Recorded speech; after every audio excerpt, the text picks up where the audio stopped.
Continuando os capítulos de O Continente, vamos para Ismariacaré. Passar aqui. Bom, começa Ismariacaré.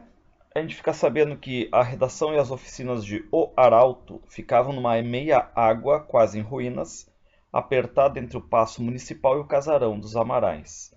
Então este jornal aí, O Arauto, ele era dirigido por um cara chamado Manfredo Fraga, e ele conta com o apoio financeiro do Coronel Bento Amaral, que está já bem velhinho aqui, o Coronel Bento Amaral. O Arauto nunca publicava nada em seu jornal sem primeiro pedir a aprovação do Coronel Bento. E o Bento Amaral é por vezes ele que enguia essas notícias aí, né? Ó, ataque esses republicanos de uma figa, diga que são uma corja de traidores. Responda ao artigo de Júlio de Castilhos e conte que a Federação, que é o jornal digamos ali, dos republicanos, né, é financiada pela maçonaria. Ameace que vamos contar de onde saiu o dinheiro para construir o sobrado de um certo republicano de Santa Fé, que é na verdade o Licurgo. Dê a entender que vamos desenterrar cadáveres e que muita roupa suja vai ser lavada em praça pública. Então o Bento aí, que já está com 81 anos, ele é um cara que vai também ainda com essa ideia de ficar querendo ser o chefão, mandar em Santa Fé. O Bento, vai dizer o texto, tinha o crânio completamente calvo, liso e lustroso como uma bola de bilhar. A pele de seu rosto, de uma tonalidade citrina, estava cortada de rugas fundas e terrosas. Tinha o cacuete de levar de quando em quando a mão ao rosto e esfregar com a ponta do indicador a cicatriz que lhe marcava a face esquerda. Então, já vai passando capítulo e capítulo ainda Bento vivo e com a cicatriz ainda sempre sendo referência do combate dele com o Capitão Rodrigo. Passando. Bom, ficamos sabendo que Santa Fé no dia seguinte, que vai ser dia 24 de junho de 1884, vai ser levada à categoria de cidade. E aí já aparece a figura do filho mais velho do Bento, que é o Alvarino Amaral. O Dr. Calwinter ainda está vivo, mas muito velho. O padre agora é o Atílio Romano. Então, no jornal, começa a sair que vai ter assim, festejos e que nenhuma outra forma de comemoração teria a, digamos, a sanção da Comissão Central de Festejos dali. Então começa uma briguinha entre os jornais, entre o Arauto e o Democrata. No dia seguinte, por volta das 9 da manhã, o Arauto de Santa Fé, o que é comandado pelo, digamos, né, o Manfredo Fraga, mas por ordens do financiado por ordens aí do Bento, né? O Arauto de Santa Fé foi distribuído de casa em casa entre seus assinantes, depois posto à venda avulsa na farmácia Galena, na Casa Sol e na sapataria Serrana. O artigo de Fraga foi muito comentado e, farejando polêmica, quase todos puseram-se a imaginar o que iria dizer o Democrata, órgão do clube republicano local. Bom, e o que aparece no Democrata? Parece assim, ó.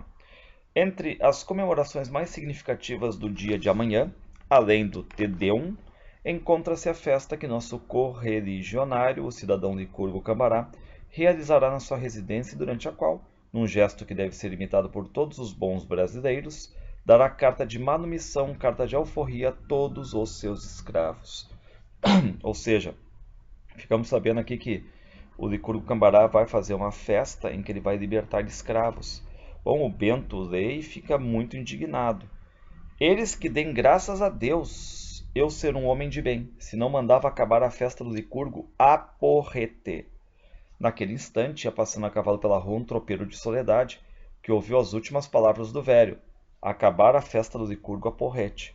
Apeou pouco depois à frente da venda do Kunz, amarrou o animal numa frade de pedra, entrou, pediu um trago de canha para esquentar e foi logo contando. Sabe da última? O velho Amaral diz que é capaz de mandar acabar o baile do Licurgo a pau. Ou seja, né, aqui é um grande fofoca, na verdade, porque este passante aí, né, vai ver apenas o final da frase dita pelo Bento Amaral. E ele vai repassar dizendo que ele vai acabar com a festa do Licurgo a porrete, né? Passando.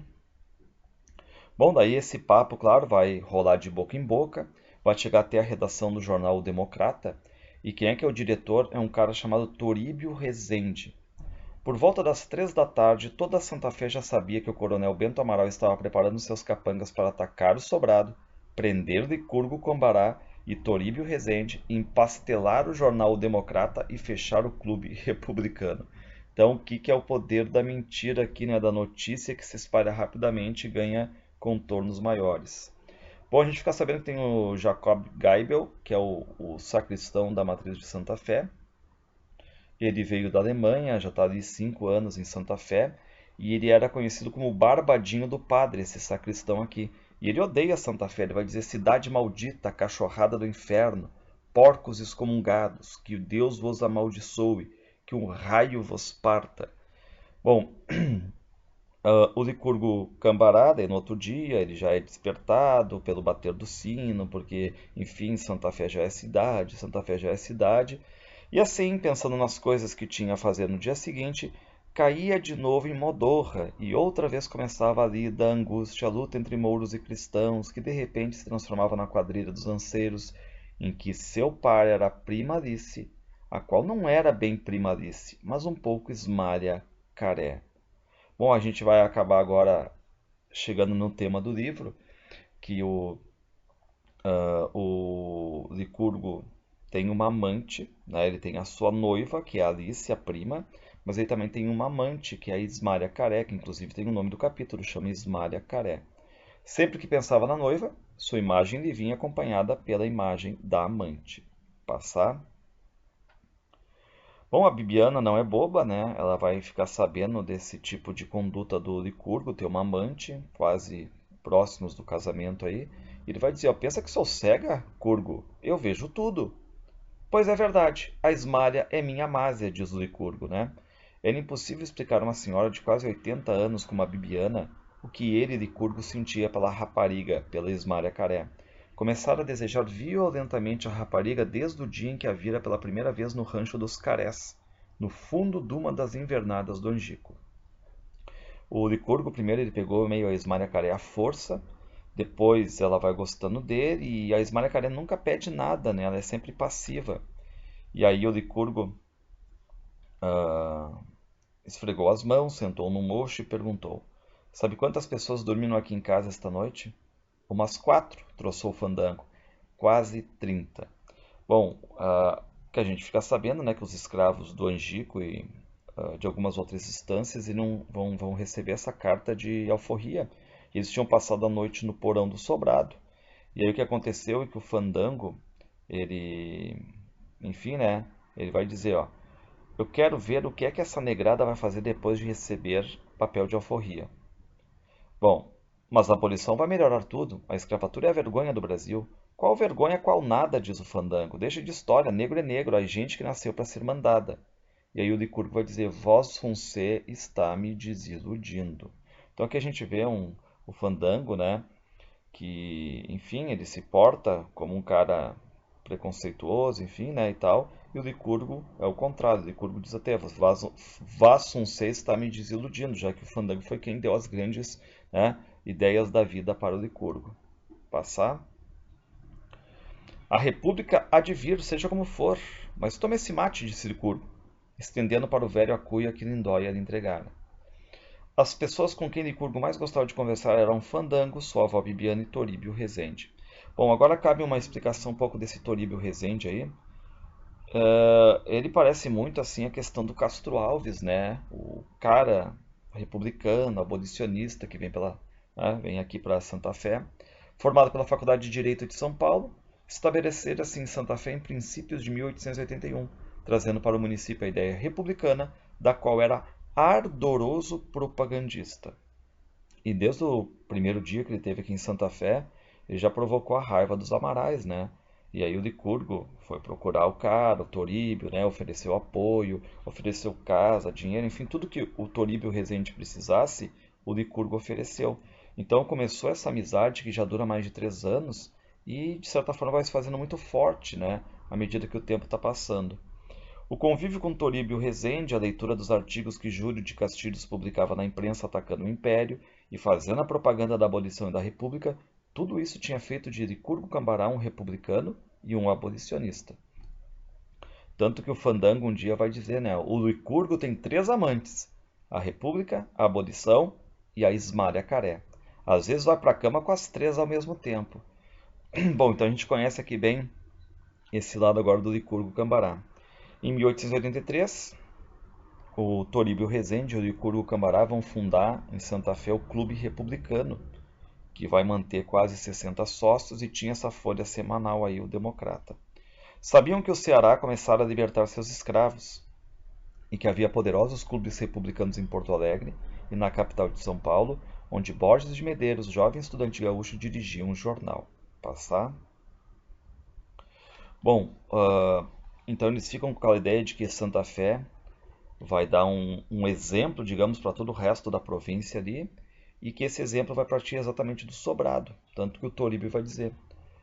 O capitão Rodrigo botou sua marca no rosto do velho Bento. Só ficou faltando o rabinho do R. Pois bem, Curgo, quem vai completar o serviço? Toribio pronunciava serviço com um E muito aberto, serviço. É você, não com uma adaga, mas simbolicamente, levando para adiante a campanha abolicionista e republicana e livrando Santa Fé de seu sápatra, que é exatamente o Bento Amaral. Enquanto isso, Bibiana entrou na cozinha. Aos 78 anos, tinha o porte ereto, o andar firme e vivo e os cabelos apenas grisalhos. Tinham de dar de comer à noite para mais de 100 pessoas. Bom, aí sabemos, né, que Santa Fé foi elevada à categoria de cidade, e o Licurgo andava com aquelas manias de acabar com a escravatura e atacar o imperador. E o outro, o Dr. Toribio Rezende, esse era o mais doido de todos. Era por causa do baiano que Licurgo andava com aquelas ideias na cabeça. Bom, aí o Licurgo manda chamar para o sobrado a Ismária Caré. A gente fica sabendo que vai ter agora, né, a igreja, a reza na igreja, o padre Romano aparece, enfim, né, chamando todo mundo. E na igreja nós temos tanto os Amarais quanto os Terras. E todo mundo sabia que o Bento costumava sempre dizer, né? Quando vejo gente do sobrado, fico com o dia estragado. Licurgo olhou de soslaio para a noiva Alice e por um instante ficou a contemplar o perfil delicado e tranquilo. Alice trazia o seu melhor vestido de casa e tinha uma mantilha negra na cabeça. Passando. Bom,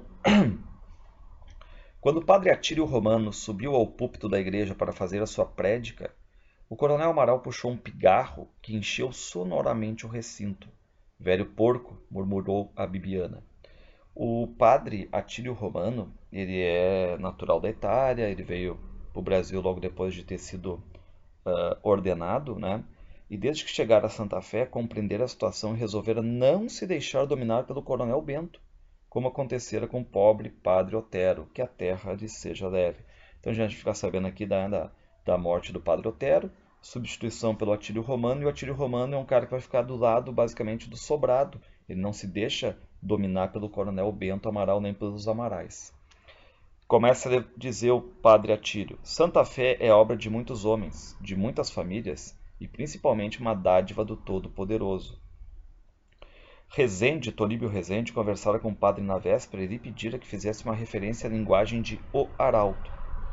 E o vigário, o padre, né, o Atílio, ele começa a fazer e tal essas palavras, enfim, né?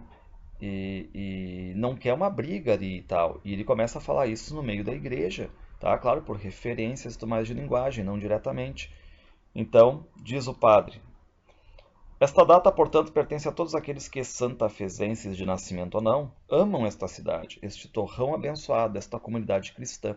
E se alguém tentar manchar este dia assinalado com algum ato de violência, que sobre ele caia a maldição do Todo-Poderoso.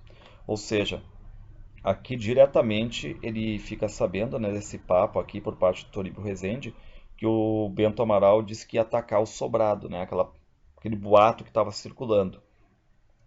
Aí o padre começa a falar num companheiro do capitão Rodrigo Cambará, imagina, né? E aí o velho Amaral, o Bento Amaral, ele fica indignado, levanta e diz: ó, isso também é demais. Falar na minha frente nesse gringo sujo e traidor, nesse farrapo canária, é um abuso. Passar aqui. Então dentro da igreja já tem essas picuinhas aí. Eles vão embora os Amarais, o Manfredo Fraga, que dirige o arauto, ele sai também como um cão fiel, né?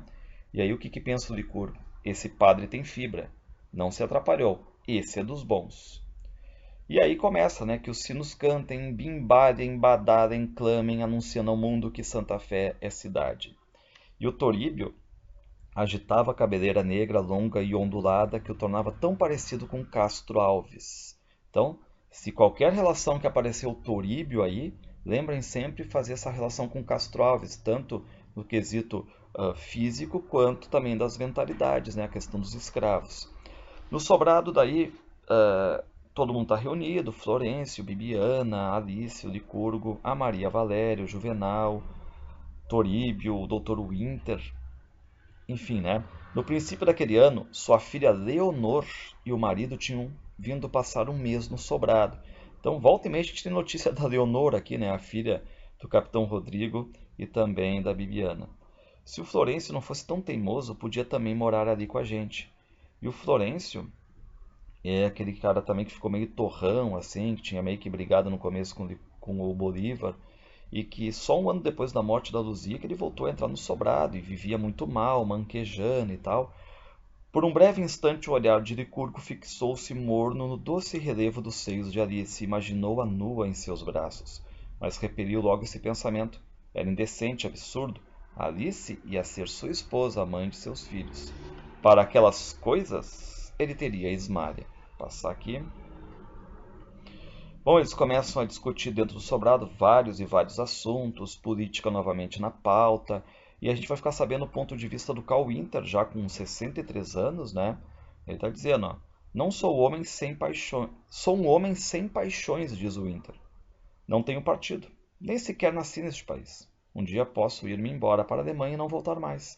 Limito-me a ler, ouvir, observar e tirar as minhas conclusões.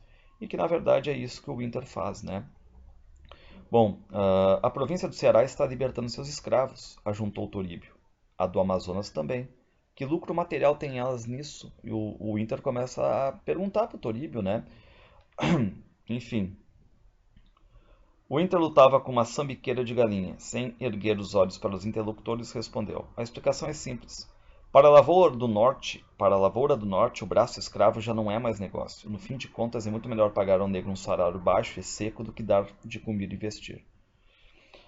Aí o Juvenal largou a sua perna de galinha e disse: Mas um dia destes conversei com um fazendeiro de São Paulo que não quer nem ouvir falar em abolição. Mas está certo, replicou o médico, rigorosamente certo. A lavoura de café é a mais próspera do país, a mais lucrativa. Os fazendeiros de São Paulo estão tendo lucros cada vez maiores. E aí o doutor Winter termina, né? Os fazendeiros de café precisam do trabalho barato do escravo, por isso são contra a abolição. O governo, por sua vez, se encontra entre dois fogos: o interesse dos senhores feudais paulistas e a opinião pública, que é anti-escravagista. Passar. Seja como for, disse o Toríbio, a ideia abolicionista está em marcha vitoriosa. E vencerá, exclamou Licurgo. Aí o Toríbio diz: Para não fazer uma dissertação muito comprida, primeiro direi que, com a República, as províncias ficarão transformadas em estados autônomos e confederados, mas politicamente unidos. Aí o Inter, ele é um observador, lembrar, né? Ele começa a olhar para Maria Valéria, que é a filha mais moça do Florencio, né? Ela tem 24 anos, e diz: Maria Valéria tinha mentalmente quase a idade de Bibiana. Bom, fica essa observação aqui, né? Porque a gente vai ficar sabendo que a Maria Valéria ela gosta do Licurgo, só que quem vai levar é a irmã, né? A Alice.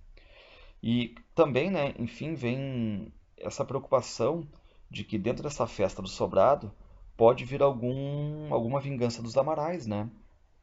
E aí o Juvenal vai dizer que tá vindo um cara aí, que é o José Lírio Liroca, e esse Liroca que é perdido de amor pela Maria Valéria, só que a Maria Valéria tem meio que repulsa por ele, né?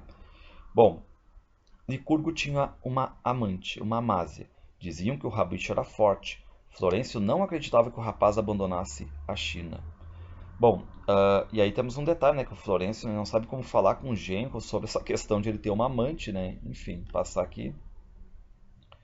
Aí o Licurgo, instado por Toríbio Rezende, começara a ler romances de autores famosos como José de Alencar e Bernardo Guimarães. Nunca, porém, chegara a passar da página 50. Parecia a ele uma infantilidade perder tempo com histórias de gente que nunca tinha existido de verdade e que, além do mais, pensava, fazia e dizia coisas que uma pessoa sã do juízo não pensa, não diz, nem faz. De todos os romances que começara, nenhum lhe parecera mais absurdo que o Guarani, onde já se viu um bugre bronco como Peri falar bonito e difícil como um advogado ou um deputado? Bom, aqui eu trouxe um trecho só para comparação do mesmo escritor dessa geração, que é o Graciliano Ramos, que na verdade é que esse livro, que faz parte desse grupo chamado Romance de 30, que faz uma linguagem mais simples, que volta muitas vezes para o regional, que faz essa simulação de fala popular, como a gente viu, por exemplo, no Capitão Rodrigo. Vou lhes contar desde que eu sou gente. E o que diz o Graciliano Ramos? Os escritores atuais da nossa geração, Érico Veríssimo, Graciliano Ramos, Raquel de Queiroz, Jorge Amado, foram estudar o subúrbio, a fábrica, o engenho, a prisão da roça, o colégio do professor Cambembe. Para isso, resignaram-se a abandonar o asfalto e o café. Viram de perto muita porcaria, tiveram a coragem de falar errado como toda a gente, sem dicionário, sem gramática, sem manual de retórica. Ouviram gritos, pragas, palavrões e meteram tudo nos livros que escreveram. Podiam ter mudado os gritos em suspiros, as pragas em orações. Podiam, mas acharam melhor pôr os pingos nos is. Então, essa aqui é um belíssimo resumo, né, do Graciliano Ramos, dizendo como é que funciona essa linguagem do Romance de 30, que é também fazer muito dessa simulação popular da fala. Passar aqui. Bom, aí a gente fica sabendo que já está quase na hora das cavalhadas, que é uma tradição de Santa Fé, trazida pelos portugueses, né? Enfim, os cristãos contra os mouros. Enfim, mas é uma solenidade, uma brincadeira entre eles, tá? É um espetáculo. E aí tá o Licurgo vestido e tal, espada e tudo, né? Na frente da igreja já tem lá um coreto, enfim. O estandarte dos cristãos estremulava ao vento, plantado à frente do palanque principal. E o castelo dos mouros, tendo a uma de suas quinas a bandeira vermelha do crescente, não passava de uma plataforma quadrada feita de pranchas de madeira que repousavam sobre pilares de tijolos à frente da figueira grande. Enquanto isso, o Licurgo ele fica só pensando, né? Cadê Ismária? Cadê Ismária que não chegou ainda, a minha amante? E quando Licurgo viu afastar-se de espada e pistola à cinta, Bibiana Terra teve um mau pressentimento. Lembrou-se da hora em que havia 48 anos dissera adeus ao marido Rodrigo Cambará que ia atacar o casarão dos Amarais. Então a memória da Bibiana sempre trazendo, né, à tona a questão do Capitão Rodrigo. Os companheiros, os restantes 10 mouros, estavam já montados em seus cavalos à frente do sobrado. 5 deles eram membros do Clube Republicano, os outros 5 pertenciam aos partidos liberal e conservador, pois a comissão organizadora das festas achara conveniente misturar os rebanhos, a fim de evitar que as cavalhadas degenerassem em conflito político. Então, eles tenham cuidado aqui de misturar os grupos para não ter essa guerra, né? O sino da igreja deu 3 lentas badaladas, era o sinal convencionado para começar o torneio, essas cavalhadas aí. E ele, Licurgo, tinha na cintura a espada do Capitão Rodrigo. Aquela arma, na verdade, tomara parte na Guerra dos Farrapos, ou seja, tinha tradição já. Passar. Bom, olhou para o sobrado e viu a avó, a noiva Alice e a Maria Valéria debruçadas à janela. Licurgo contou-os, havia 10 guerreiros de cada lado. Lá vêm os cristãos! Exclamou alguém. Bom, e quem vem à frente do grupo do outro grupo é o Alvarino Amaral, que é o filho mais velho do Bento Amaral. Aí começam as evoluções e aparece também a Floripa, que faz às vezes de uma princesa cristã, que os mouros mantinham, né, digamos, presa no castelo, e que qual era a ideia? Os cristãos tinham que libertar essa Floripa lá do castelo dos mouros. Mas quem era que estava fantasiado de Floripa? Perguntavam-se os espectadores. Bom, o Alvarino Amaral diz que os cristãos não vão, digamos, né, se render aos mouros, que vão lutar até o final, né, enfim, até a libertação da Floripa. Começa a batalha, aí surge um personagem mascarado, todo mundo fica perguntando quem é que é esse recém-chegado aí, né? A banda começou a tocar uma polca e quando o homem de amarelo arrancou a máscara, as pessoas mais próximas exclamaram em uníssono: "O fandango!" O clamor da multidão aumentou. Explodiram gargalhadas e palmas que se misturaram no ar com a melodia saltitante da polca. Bom, era brincadeira, fazia parte das festas, né, das cavalhadas e tal, né? Mas muito daqueles homens que estavam ali sentados tinham tomado parte em revoluções e guerras, em algo sério. Quando sentiam um cheiro de pólvora ou ouviam um tinir de arma branca, ficavam excitados. Então é uma brincadeira, mas que de certa forma atiça os ânimos dele, porque tem muita gente que já foi para a guerra, né? Vou passar aqui. E aí agora o público queria ver a cara da princesa. E aí, adivinha quem é? É o Liroca, exclamaram. O José Lírio, Liroca, me larguem, gritava José Lírio, quase chorando de raiva. Só que qual é o detalhe? Como já tinha anunciado o texto ali, que os ânimos podem ficar à flor da pele, mesmo pegando em armas numa brincadeira, tem dois homens que estão brigando ainda, que é na verdade o Licurgo Cambará e o Alvarino Amaral. Dois homens ainda lutando? Estava combinado que quando libertassem Floripa, os mouros se renderiam. Alguém gritou. É o Licurgo e o Alvarino Amaral se duelando. E aí começa a briga entre os dois. Ó. Eu te mostro, cachorro, gritou o Alvarino. Temos contas a ajustar, ladrão, replicou o Licurgo. O duelo, porém, continuava com a mesma ferocidade. Aí os dois ficam feridos e tal, e houve da parte destes um instante de perplexidade e indecisão, da qual se aproveitaram o Dr. Winter, Toríbio, Juvenal e outros homens, que seguraram poderosamente os duelistas pelos ombros e pelos braços, imobilizando-os. Bom, o que vai acontecer aqui é que o coronel Bento Amaral surgiu de repente, seguido do filho mais moço e de dois genros, todos de pistolas em punho, façanhudos e ameaçadores. Vamos ajustar contas com a cachorrada do sobrado, gritou o velho Bento arrastando os pés. Passar. Bom, aí vem o padre Atílio Romano e não quer briga. E atrás do padre estavam Florencio, Juvenal e Fandango, sem tirar os olhos dos Amarais, esperavam. Aí o Alvarino, ele aponta a pistola para o Florencio, né, enfim, tal, mas o padre vem com uma coragem, segura a arma e tudo mais, abraça meio que, né, o Alvarino, conseguiu finalmente tirar a pistola das mãos do outro, mas continuou a enlaçá-lo. Solta o meu filho, senão eu faço fogo, ameaçou o coronel Bento. Aí o padre Romano, ele obedece, e aí o Bento Amaral fica indignado, né? Padre do diabo, vociferou o velho Amaral, eu te ensino a respeitar os superiores. Avançou com a pistola erguida à altura do peito do vigário, que se limitou a abrir os braços e dizer, pois atire. Aí o Toríbio repetia num automatismo nervoso, saia fora, padre, porque a parada é nossa. E aí o Bento vem e diz, ó, não vamos estragar nossa festa só por causa desses republicanos mazorqueiros. Bom, aí cada um vai para o seu lado, o pessoal volta para o sobrado, o Inter vai fazer um curativo no Licurgo, e contava-se que Alvarino estava ferido no peito e havia perdido muito sangue. O Licurgo também fica cortado, né? Enfim, o Inter vai lá e vai fazer um curativo. Passando.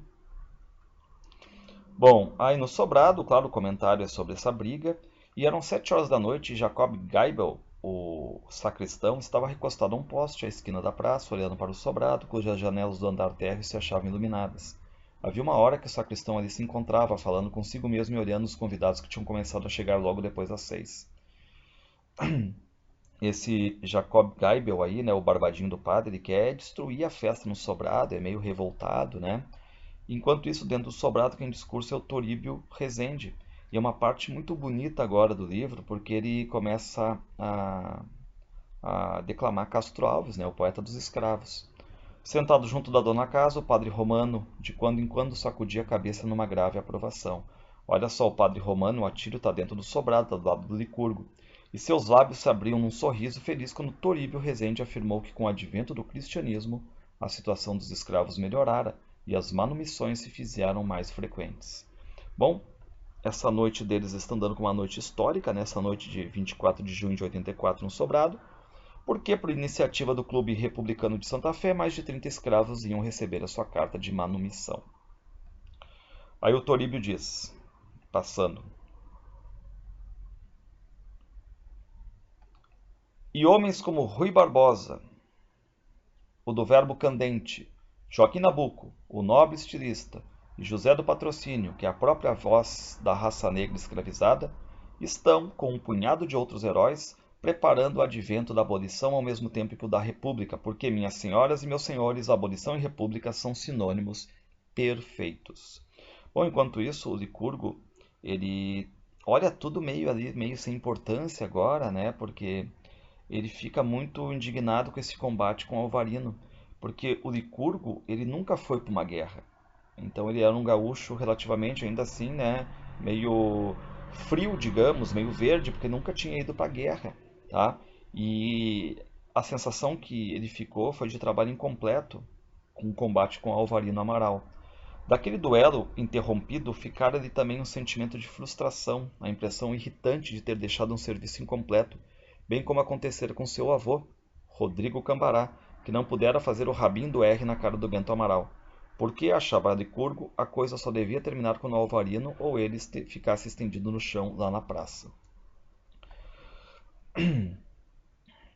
O Licurgo estava prestes a fazer para o amigo uma careta de impaciência quando Toríbio ergueu a mão e gritou, rematando o discurso: Viva a abolição! Viva a República! Aí todo mundo começa a viva e tal, né?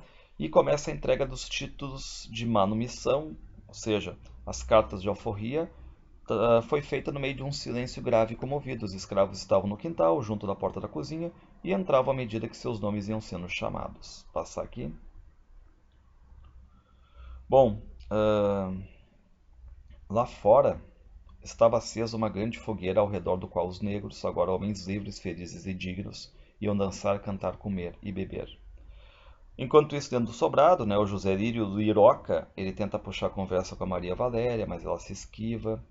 Aí o Toríbio, outra parte linda do livro, né, ele vai começar a recitar o Navio Negreiro do Castro Alves, né? E como é um poema longo, narrativo e tal, então no meio que ele está declamando ali tem muita coisa acontecendo, né? Então fica essa sucessão de pensamentos e tal no meio dessa declamação do Navio Negreiro.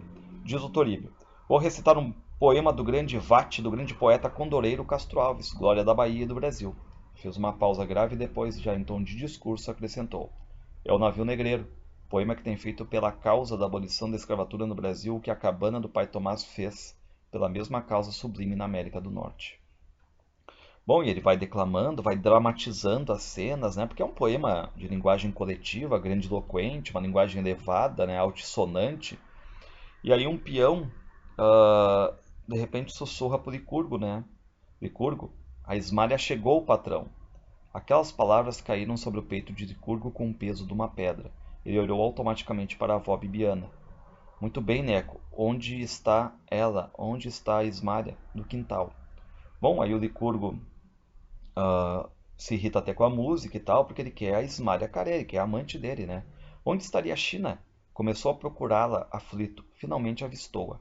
Estava ela sentada sozinha debaixo de uma bergamoteira, enrolada num poncho, a olhar fixamente para o fogo. Desceu a escada quase a correr. Passando.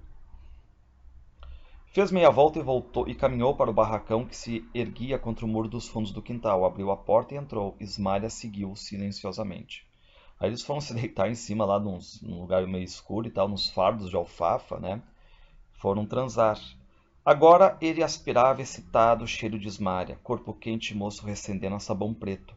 Era uma pena não ter trazido uma lanterna, pensava ele. Estava com saudade das feições da rapariga, daquela cara de um moreno terroso, bem como um mingau respingado de canela, e principalmente daquelas pupilas num verde desbotado de malva com esquisitos pontinhos dourados. Bom, daí os dois transam, né? Mas o Licurgo não pode ficar muito tempo porque já estão dando falta dele, porque ele é um dos principais ali, se não o principal, né?